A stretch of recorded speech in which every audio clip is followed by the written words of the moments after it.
You wanted to be in it? You in it.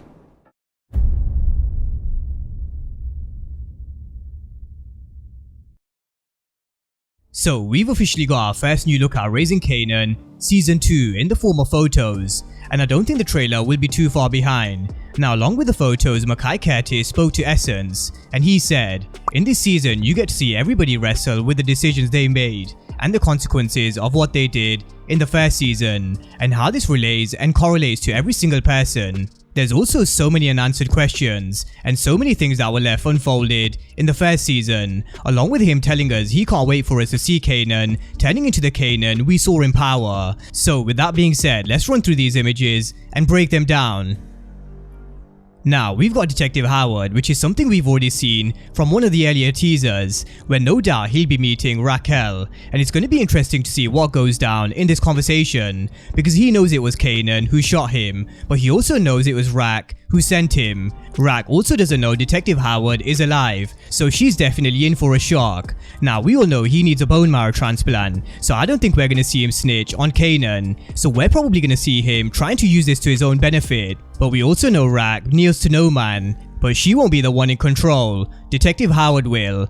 Now, this is our first official look at Unique, because we've not seen him in any other teasers, and it does confirm we're going to start Season 2 with Unique behind bars, regardless of what kind of time jump they have. And I think the key detail which we need to pay attention to is, Unique also has a brother called Ronnie, and he's also in prison. But whether we get introduced to Ronnie, let's wait and see. And let's also see whether Unique is making a friend or an enemy in prison. But this is something I'm looking forward to seeing, more prison scenes, because it really has been a while since we saw the mayhem Ghost got into in Power, which is something I was hoping Tariq got into in Power Book 2 Ghost when he was in prison. But I do expect Unique to figure a way out, because this is Power. We've seen it with Kanan, 2-Bit, and most recently with Lorenzo being released, and I do think it's going to be the same case with Unique. But when and how is the question. But let's move on to Jukebox, because we've got Jukebox in what looks like Lulu's record label, and she's going to get back to doing what she does best. But there's all sorts of circumstances when it comes to Jukebox. There was the Marvin fight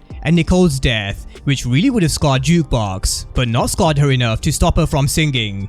But this image does keep us on our toes about what did actually stop Juke from pursuing a career in music, and it's way too early to say, but I'm sure another death or two of those close to her will push her down that cop route. For example, we all know Lulu is a big supporter of Juke, but what about when the inevitable happens, when Lulu is killed? What happens to the music studio, and what happens to Juke's career?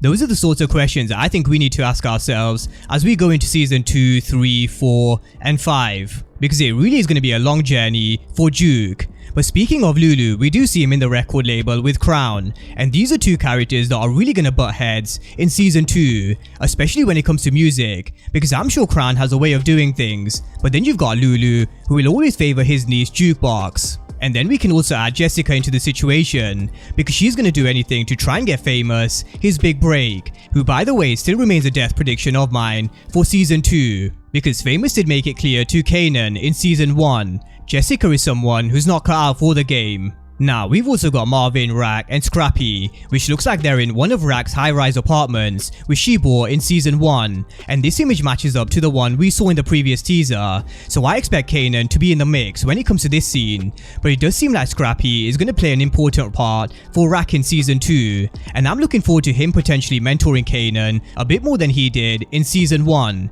because they did finish the first season on good terms after the small battle they had. It's also interesting to see Marvin in the thick of the decision making, because this is normally where Lou would be, but he's not, and it's probably because he's at the record label. So let's see how the dynamics work with Marvin, Raq, and Scrappy, as well as what role Raq has for Kanan in Season 2, because I think she's someone who wants to protect Kanan, but at the same time, she's also not afraid to use him to get what she wants. But in this scene, we're gonna hear Kanan telling Raq he doesn't think he's up for any of this, and I'm sure we're gonna hear Raq giving Kanan some words of motivation. But the relationship between Raq and Kanan is one that is strained, and it's thanks to Raq killing D-Wiz, and also using Kanan to kill his own father, as well as many other secrets. And it really is going to be interesting to see when that secret is revealed, because the synopsis does tease Kanan is going to be searching for the truth, but we also know Raq is someone who's going to do everything in her power to keep this truth a well-hidden secret. So let's see how far Raq goes when it comes to Detective Howard.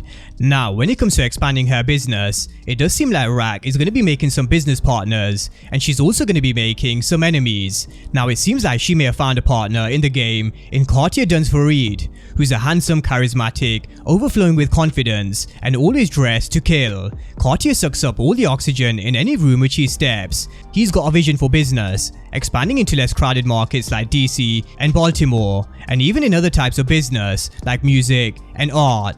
So let's see how this partnership works, because the music and art part makes me wonder whether Lulu could be their mutual friend. But also, like Kanan once told Ghost and Tommy, there are no friends in the streets, and I'm sure Kanan would have learned that from Raq.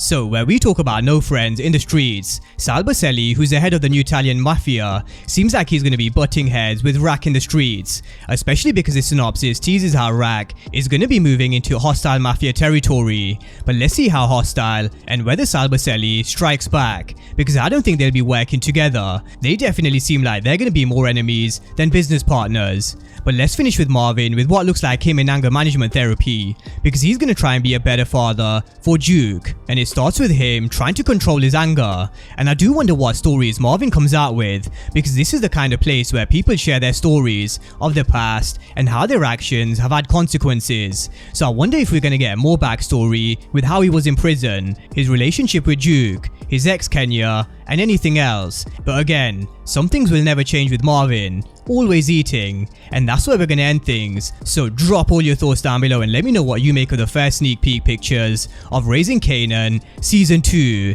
And of course, if you are new to the channel and you haven't done so already, then remember to smash the subscribe button if you want to see everything Power Book 3 and Power Universe related. But as always, thank you guys for watching, and I'll see you next time.